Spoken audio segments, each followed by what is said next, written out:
Ẹ káàárọ̀ gbogbo èèyàn. Nǹkan tí mo wá sọ ní àárọ̀ yìí ò ní ọ̀rọ̀ nípa rògbòdìyàn tó ń lọ lọ́tùn lósì nípa ọ̀rọ̀ ẹ̀sìn àti bí gbogbo àwọn èèyàn ṣe ń disturb ìlú lórí pé ìwọ kan gbọ́dọ̀ di Christian, ìwọ kan gbọ́dọ̀ di Muslim, ìwọ kan gbọ́dọ̀ ṣe ìṣẹ̀ṣe. Ṣé rí ọ̀rọ̀ ìlú wa yìí ó ti kọjá kámẹ́láwájà torí ẹ̀sìn. Ẹ̀sìn gangan ohun gangan tó dádó fúnra rẹ̀ bí kò sí pé kéèyàn ní ìwà gidi. Àlùkùránì gan sọ ní àìmọye ibi wípé ká máa kọ̀ fún àwọn èèyàn nípa ìwà burúkú, ká sì máa direct àwọn èèyàn síbi ìwà dáadáa. Lẹ́yìn tó túmọ̀ sí pé Ọlọ́run gan pàtàkì ìwà gidi, ìwà dáadáa ju wípé o gbọ́dọ̀ wá di Muslim, o gbọ́dọ̀ di Christian, má sì tẹ̀sí, má sì kéde kan. Ṣé Ọlọ́run tó dá àwọn oníṣẹ̀ṣe àti àwọn ní Muslim àti àwọn ní Christian, ṣé Ọlọ́run mọ̀ nǹkan tó ń ṣe? Ọlọ́run tó lè dún kálukú ó mọ̀ nǹkan tó ń ṣe náà. So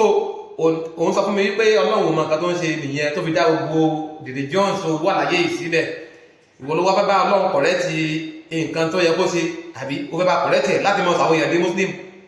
Ok, ó fẹ́ gbogbo ayé dé Muslim àbí? So that kí gbogbo akájẹ́ Mùsùlùmí láyé, Ọlọ́run lè sọ fúnra ẹ̀ di Muslim, ìwọ ló fẹ́ bá Ọlọ́run ṣiṣẹ́. Ẹ wo ìlú wa yìí ti bàjẹ́ gan ju ká búrá àdá tàbí yìí lọ o, ká jẹ́ kó rí wá pé ìlú wa ti bàjẹ́ gan. Àwọn èèyàn sì pé ojúmọ́ mẹ́yẹ, kò sí medical facilities tó pé, kò sí ìwòsàn gidi, lọ hospitals tó ti kíní, ní kankan. Àwọn míì pàdé pé wọn ò lówó láti lọ sí àwọn hospitals kan tó wà ní around gan tí wọ́n lè afford ẹ̀. Àwọn míì ò tí ì jẹun, àwọn míì ò ní kankan jẹ. Ọ̀pọ̀lọpọ̀ tó yẹ pé owó tí wọ́n ń gbà ní oṣù gan kò tó jẹ lọ́sẹ̀ kan. Àwa ń sọ̀rọ̀ ìsìláàmù ní gbọ́dọ̀ ṣe mọ́sílẹ̀ ṣe ní ọ̀sẹ̀ Christianity mọ́tẹ̀ kíní. Nínú àwọn nǹkan tá a ní ní kọ́ńtì yìí tó jẹ́ àlùmọ́ọ́nì ilẹ̀, ká má jẹ́ sọ̀rọ̀ epo rárá, ká má sọ̀rọ̀ mineral resources, ká má sọ̀rọ̀ petroleum, ká má sọ̀rọ̀ crude oil rárá. Àwọn nǹkan mìta ní ní kọ́ńtì yìí, even for agriculture gan, agriculture táwọn ìjọba bá náà wà lọ́wọ́ lórí agriculture, tá bá bẹ̀rẹ̀ sí ní gbin àwọn nǹkan tá à ń gbin àwọn ẹ̀wà nǹkan ẹ̀gẹ́ gbogbo ìgbà yẹn, a máa live well ní kọ́ńtì yìí. Kí gọ́ọ̀mẹ̀ntì wá ràn wá lọ́wọ́ ká embark lórí agriculture, ká máa dáko gidi, ká máa rìn láì lórí pé wọ́n ń gbó débò láti kan àwọn imported rice láàmà jẹ, àwọn nǹkan mọ̀ wá jọ wá lójúmọ́, àwọn nǹkan imported láfẹ́ máa jẹ. A ní láìláì tí wá ń bí yìí òjò wá lójú, a ní ẹwà, a ní gbogbo nǹkan imported láfẹ́ máa wá. Ẹ̀yin aṣíwájú wa tẹ́ jẹ́ religious leader sí wa, àyìn àfáà ní o, ẹ̀yin pastors ní o, àtẹ̀yin awo ní o, gbogbo wa ibi tó yẹ ká fojú sí fojú síbẹ̀. Ọlọ́run gan lè bínú sí gbogbo yín tẹ́ ń lídìí wa dáadáa torí àwọn kan ebi ń pa wọn, àwọn kan ò ló ń jẹjẹ níbi táwọn kan ti fóúnjẹ ṣòfò. Àwọn kan kó mọ́tò mẹ́wàá 20 cars 50 cars sínú kọ́mpáǹdì tí wọ́n ń jarí káàkiri, ebi dẹ̀ ń pa wọn kan. So kí ni àwọn bá ká ìwọ kan jókòó síbi kan tó fẹ́ máa kọ́ àwọn èèyàn Christian wá sí Islam? Sí yẹn la nídìí ní kọ́ńtì ìṣá, sí yẹn la nídìí. And everybody ó jẹ́ kí everybody ó dùn, kó mọ̀ sí pé ìyà ń jẹ àwọn kan bí táwọn kan ti yó tí wọ́n ti ń wéṣì oúnjẹ, tí wọ́n ti ń wéṣì owó, àwọn pọ̀lọpàá tí wọ́n lọ máa spray owó sí owó dáadáa, bẹ́ẹ̀ àwọn kò tí ì jẹun. Ẹjọ́ gbogbo ẹ̀yin ó di Christian, ó di Muslim, ó di ìṣẹ̀ṣẹ̀ gbé kinní kan, ẹ jẹ́ ká kó mẹ́ ká mọ́ jẹ káwọn yóò distract wa, ká forí jẹ́ ká fojú sí. Nǹkan tí ó kàn wá òun là ń lé káàkiri. Ọlọ́run sọ dáadáa nínú Al-Quran wípé gbogbo àwọn èèyàn àwọn tó wá dé gbàgbọ́ kó máa correct àwọn èèyàn láti máa wùwà dáadáa. Àwọn ìwà burúkú ká máa kọ̀ fún wọn láti máa wù ú. Àwọn ìwà al-fahsha wal-munkar ká máa kọ̀ fáwọn èèyàn, ká sì máa kọ́ wọn pé ẹ máa wùwà dáadáa, ká máa pamọ́ láṣẹ kọ́ máa wùwà dáadáa. Now àwọn tó wà ládùúgbò tiẹ̀ àtàwọn tó lé lórí ládùúgbò, ìwọ tó kó rẹ ní chief mama bí kí ló ń pè rẹ, kí ló dé tó lọ bá àwọn olórí wa, kí ló dé tó bá àwọn ìjọba wa kán yé máa kó jẹ mọ́? Ṣé báwọn ará wà burúkú nìyẹn? Ìwà bàjẹ́ nìyẹn náà, lọ bá wọn kó sọ fún wọn pé kán yé kó jẹ. O lè preach yẹn nínú religion tiẹ̀, kí wá religion gan, kí ló fẹ́ bára ọjà fún nítorí religion? Ọ̀pọ̀lọpọ̀ nǹkan ló wà nílẹ̀ tá a lè mójútó ọ̀rọ̀ ẹ̀sìn kò tẹ̀sí ẹjọ́ tó lẹ́jà fún gbẹ̀lẹ́ kí ló sì gan kí ló sì èwo lẹ̀sìn Islam Christianity aláwo tẹ̀sí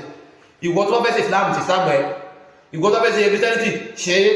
ìwọ pé awo ni ọ́ ṣé awo ẹ̀ gbogbo wa pápátá ẹ jẹ́ ká pawọ́ pọ̀ ká máa fìfẹ́ lò gbogbo pápá ẹ jẹ́ ká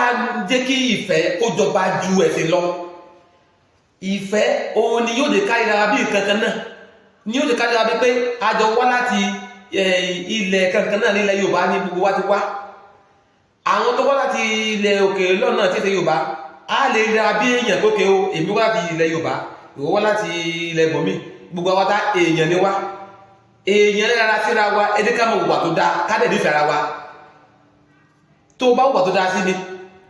èmi ní wà tó dáa sí wọn ní padà tó bá wọ́n bèbè ẹ̀ tó lé pé mo jẹ́ Muslim ìwọ jẹ́ oníṣẹ̀ṣe ó wá fẹ́lẹ̀ tó yẹ máa bá mi jà ṣé ìṣẹ̀ṣe àti Muslim yẹn ṣé wọ́n kọ́ dáhùn méjèèjì ṣé wọ́n lè dá wọn ṣé wọ́n lè dá ṣẹ̀ṣẹ̀ ṣé wọ́n lè dá Muslim ṣé wọ́n lè dá Christian so ẹjọ́ tó lọ Ọlọ́run ti dá gbogbo nǹkan rẹ̀ bó ṣe wù ú Ọlọ́run ti dá gbogbo ayé rẹ̀ bó ṣe fẹ́ dá Ọlọ́run ti dá gbogbo wa síbẹ̀ bá ti máa bára wa gbé táwọn fìfẹ́ bára wa lò olówó kù báyìí ẹ gbàgbé pé o fẹ́ sọ nìkan di Muslim o tí ó ti gbọ́ ayé títí ẹ̀dá ìwọ́n tó sáré káàkiri fẹ́ sọ́wọ́n ìyẹ̀dẹ̀ Muslim èrè Muslim tí wọ́n ṣe gan sóò sí dáadáa sóò sí Islam dáadáa tí bá ti kò oorun lọ́mọ ń ṣe lẹ́kṣọ̀ tó bọ́ o fẹ́ sọ́wọ́n ìyẹ̀dẹ̀ Kírísítẹ́nì àwọn ilé wọ́n dẹ̀ máa kí lọ́mọ kíláàsì ó dẹ̀ máa sọ́wọ́n ìyẹ̀dẹ̀ tí nǹkan tí ó dàkàkì jù ní irun àbí kó sọ ìyẹn di Muslim ìwọ́n pàtàkì jù ní méjì so Ọlọ́run ò mọ́tẹ̀ rẹ̀ ṣẹ́ ìwọ owó fún abẹ́ bá Ọlọ́run ti ṣẹ́ rẹ̀ so òye tẹ́tẹ́ kí o ṣe sọ́lọ́run kó máa ṣe Ọlọ́run o fẹ́ gbé lẹ́sẹ̀ kan kó máa bá Ọlọ́run ṣe títí ẹ̀ àbí orí ẹ̀ òpè o ti gbọ́ orí ẹ̀ òpè dáadáa ẹgbẹ́ sì dànù kẹgbẹ́ sì nìkan kẹjẹ ká sọ̀rọ̀ bí ayé wó ṣe dá kí o gbé yóò ṣe jẹun sínú nkálukó ṣe dùn táwọn gbé dayá àlàáfíà lórí ọ̀rọ̀ agriculture wa ká mójútó health sector wa àlàáfíà táyọ̀ kí o gbó nkálukú kí alálàáfíà bí ẹ ṣe invest nínú health sector táàsì kọ́ hospital tó pọ̀ káàkiri tẹ́sì ìfẹ́ lórí feeding lórí oúnjẹ tí oúnjẹ ó fi kárí tẹrútọmọ káàkiri tí ní ń gbá lókó fi dùn ìyẹn ní kókó ẹgbẹ́ sì fìdí kan náà kẹjẹ ká fèsì problem tàbí Nàìjíríà a ní problem tàbí Nàìjíríà yìí àwọn fèsì ìdí sátara wa àwọn arí òtọ́rọ̀ lẹ̀ àríkèlè àwọn pàlàpàlàpà kí ló dé ẹjọ́ ẹ̀yin àfà ẹ̀yin olórí wa ẹjọ́ tó lọ́wọ́ ẹ̀yin pastors àti ẹ̀yin abáwọ́sẹ̀sẹ̀ ẹjọ́ tó lọ́wọ́ ẹ jẹ́ ká stop discrimination ẹ̀sìn ẹ jẹ́ ká gbé religious ẹ̀dẹ́ kan ká fèsì problem tá a ní gẹ́gẹ́ ní country yìí ẹjọ́ tó lọ́wọ́ ọ̀rọ̀ méjì báyìí lọ ẹ ṣé.